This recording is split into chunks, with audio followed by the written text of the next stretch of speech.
Just off the western coast of Malaya and about 400 miles northwest of Singapore lies Penang, officially known as Prince of Wales Island. It is an important link in Great Britain's chain of empire and a principal port of entry to the Malay Peninsula. The capital and largest city on the island is Georgetown, with about 160,000 inhabitants, the majority of whom are Chinese. The harbor of Georgetown is noted for its colorful conglomeration of boats from all parts of Malaya.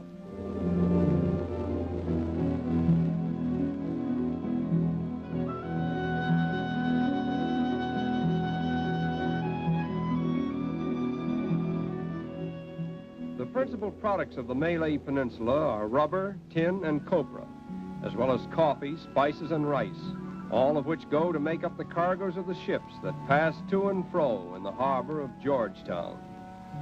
The white circles that are painted on the bow of this boat are the natives' idea of eyes, which permit the boat to guide itself in time of trouble. Perhaps the only railway station in the world through which a train never passes is this one at Georgetown.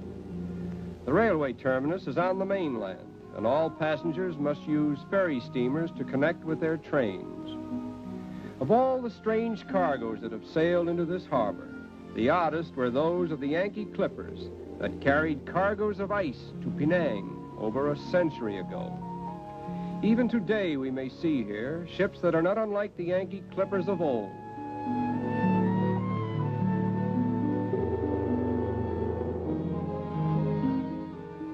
The hard-working fishermen and sampan men who eke out a meager livelihood around the harbor live in picturesque fishing villages, such as we see here.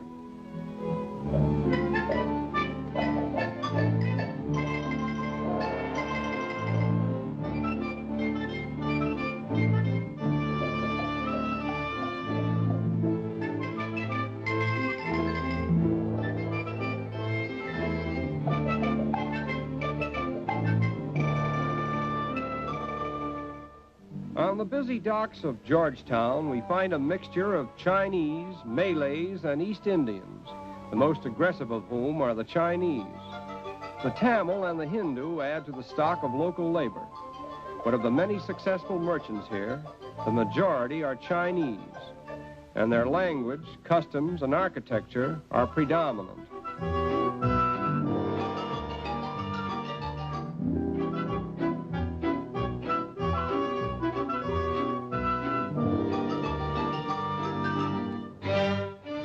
Traffic policemen of Georgetown actually wear wings.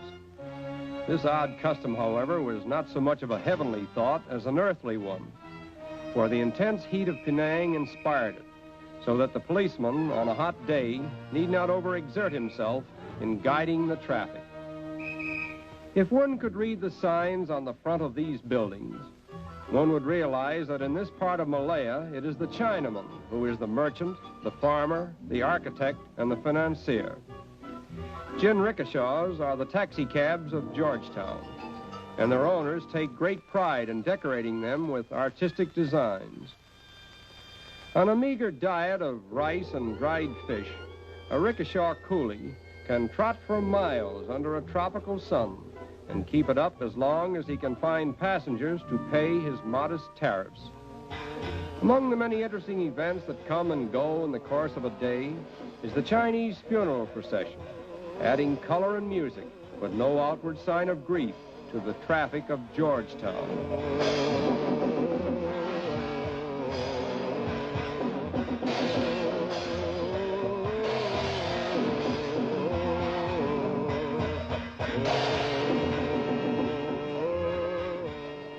The mourning color is white, and the character of the funeral varies with the social and financial position of the deceased.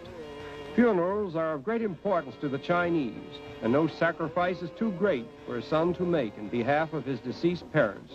In fact, one of the most appropriate presents that a son can give to an aged father or mother is a coffin. Most of the native Malays are Mohammedans, and they would suffer crucifixion sooner than deny their faith.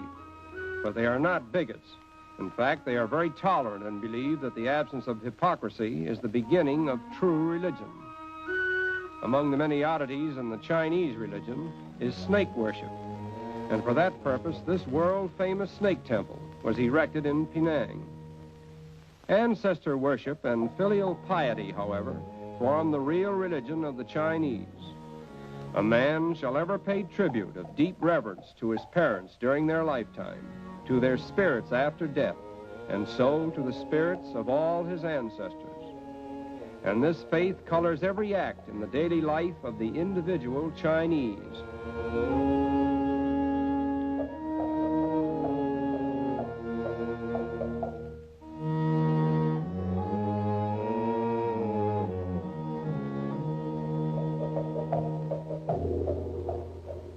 Firecrackers are set off by the worshiper to chase away the evil spirits who are believed to crowd around the souls of the dead.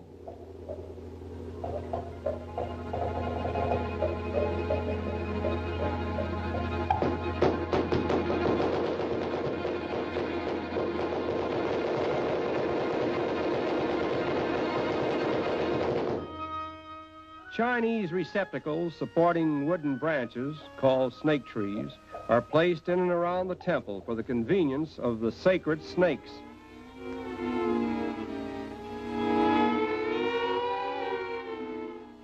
These poisonous adders enjoy a very peaceful life and spend most of their daylight hours in sleep. At night, they crawl about the temple, eating choice particles of food left for them by devout worshipers. And so goes the strange parade of religion around the world, in which the gods of mankind vary from sacred snakes to divine spirits. Down by the sea, we meet a group of the younger generation, representing the socially elite among the Chinese of Georgetown.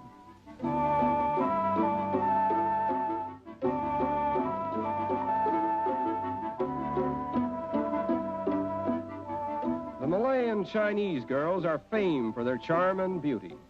And speaking of Chinese fame, we must not overlook the Chinese cooks, who are world famous for their excellent cuisine.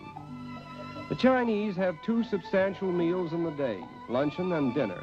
And a rich man very often will serve to his guests at dinner 24 or more dishes, always a multiple of 8. This familiar-looking European combination, however, reminds us that Penang is a British colony in which the cuisine of Old England occasionally gets mixed up with that of the Chinese. The Chinese were resident on the Malay Peninsula long before the coming of the white man, and many of them neither speak nor read the Chinese language, although they maintain their Chinese characteristics and their affiliations with China. It is difficult to say farewell to such exotic loveliness as this, but there's a steamer in the harbor with her engine shot with fire, and our hearts have gone aboard her for the island of desire. We are fevered with the sunset, we are fretful with the bay, for the wander thirst is on us, and our souls are in Cathay. And it is with this thought that we say, farewell to Georgetown, the pride of Penang.